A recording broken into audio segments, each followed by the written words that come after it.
Vous écoutez La Chandelle de Verre, le podcast de la Garde de Nuit qui analyse l'univers du Trône de Fer.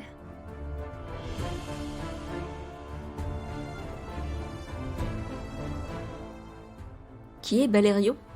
Par Aurore. Balerion dans House of the Dragon, c'est le gros crâne avec plein de bougies qui brûlent en dessous. Et comme l'explique Viserys à Rhaenyra à la fin de l'épisode 1 de la première saison, Balerion est le seul dragon à Westeros à avoir connu Valyria. Ce cours d'histoire ayant quelques lacunes, nous allons les combler. Noir, c'est noir.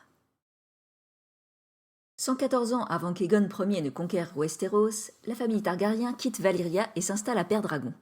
La fille de la maison, Daenys la Rêveuse, a prédit le fléau qui détruira 12 ans plus tard Valyria et toutes les autres familles possédant des dragons. Dans leur valise, les Targaryens embarquent les 5 dragons de la famille, dont Balerion. On ne connaît pas sa date de naissance exacte, mais c'est un dragon adulte au moment de quitter Valyria.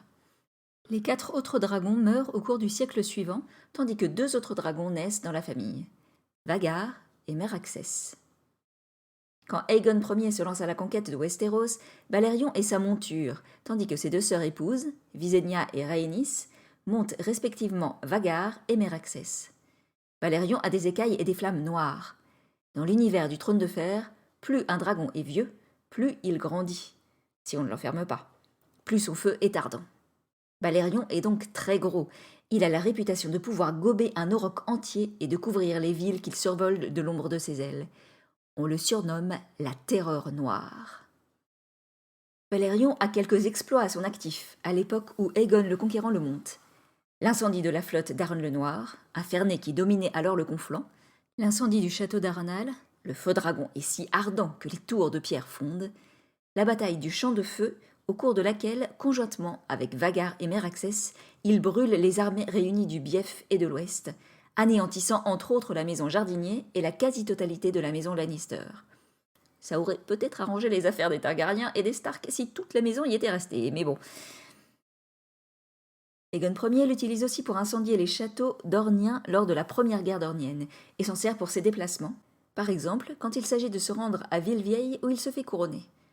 Bref, un atout plus que majeur qui sert autant d'arme de dissuasion que d'arme de destruction. Dragon royal. Balerion est donc le dragon royal par excellence.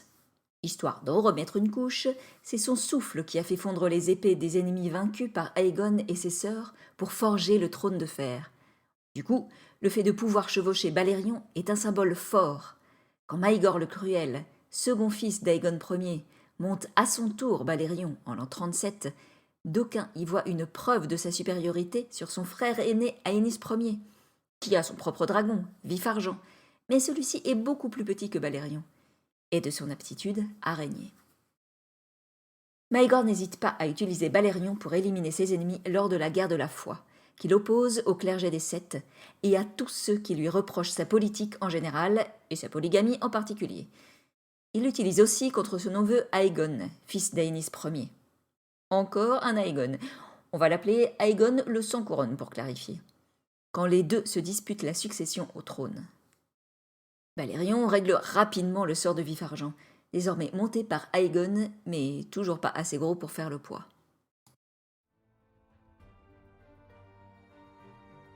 Voyage mystère. À la mort de Maegor en 48, Balerion reste sans dragonnier pendant quelques années. Mais en 54, la princesse Aera Targaryen, fille d'Aegon le sans couronne, pique une grosse crise d'adolescence contre sa mère, fugue de Père Dragon et s'enfuit sur le dos de Balerion. L'enfant et le dragon restent portés disparus jusqu'à leur retour à Port-Réal en 56. Aera, attention, moment gore, est en proie à une mystérieuse maladie qui la consume de l'intérieur, à moins qu'il ne s'agisse d'un effet provoqué par les créatures qui l'ont parasité. Balerion revient avec de mystérieuses blessures, parfois encore saignantes, et qui n'ont jamais été vues auparavant. Personne ne sait exactement où ils sont allés. Aera meurt sans avoir pu parler. D'aucuns ont supposé qu'elle n'aurait pas réussi à contrôler Balerion et que celui-ci serait retourné sur Valyria, c'est-à-dire son lieu de naissance.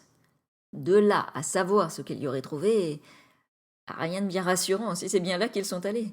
Valyria est réputée maudite depuis le fléau. Ce n'est peut-être pas pour rien que Jaehaerys Ier a interdit de s'y rendre suite à cette affaire. Le dernier dragonnier. Le dernier dragonnier de Balerion n'est autre que Viserys Ier, notre roi prof d'histoire improvisé.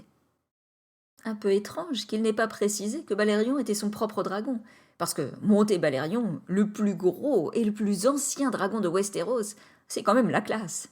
Bon, quand ça arrive en 93, Viserys est encore un prince de 16 ans.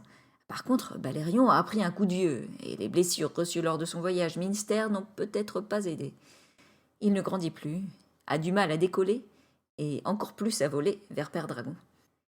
Il meurt de vieillesse, ce qui n'est pas tellement commun dans l'univers du Trône de Fer, admettons-le, l'année suivante, en 94. Et après ? Dans les livres, les Targaryens ont suspendu le crâne de Balerion et de 18 autres dragons dans la salle du trône, ce qui n'est pas commun comme décoration. Chacun ses goûts, hein. Dans House of the Dragon, apparemment, il a été déplacé dans une autre salle.